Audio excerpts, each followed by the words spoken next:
What was the Big Bend coaster at Six Flags Over Texas that had rumors of flying off the track and people's death? Find out today in JB Archives.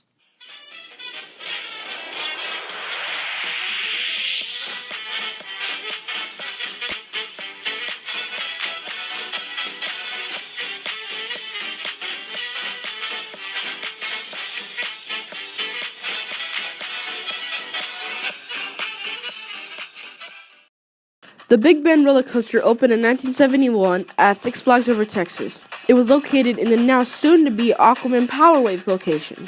The roller coaster stood at 81 feet tall and a max speed of 56 miles per hour. It was created by famed roller coaster engineer Schwarzkopf. The ride type was a toboggan.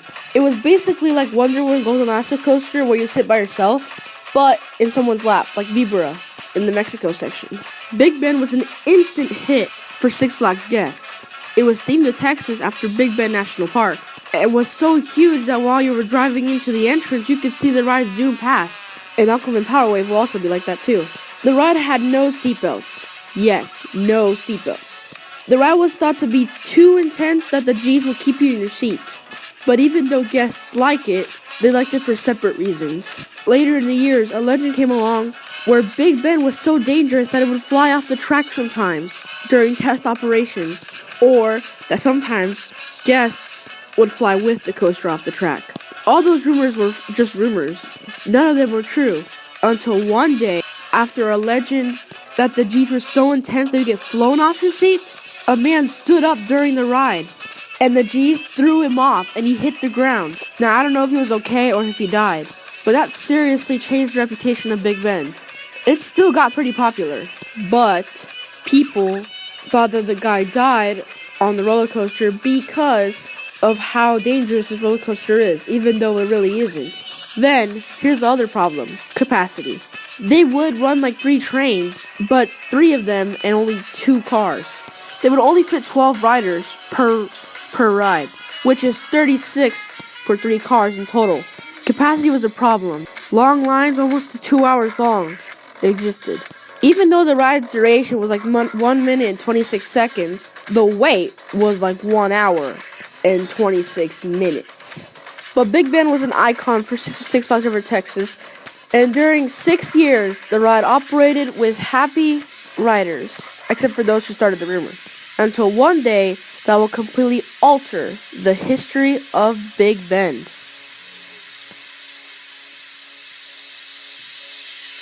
In 1979, Six Flags Over Texas announced the closure of Big Bend.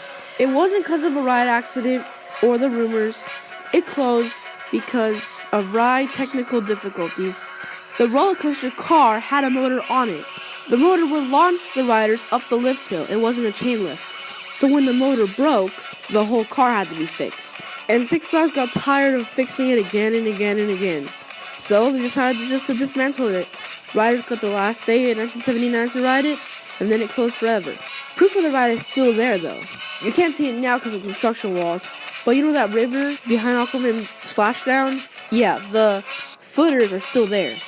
But I don't know how long they'll be there because the construction walls are kind of ruining that area.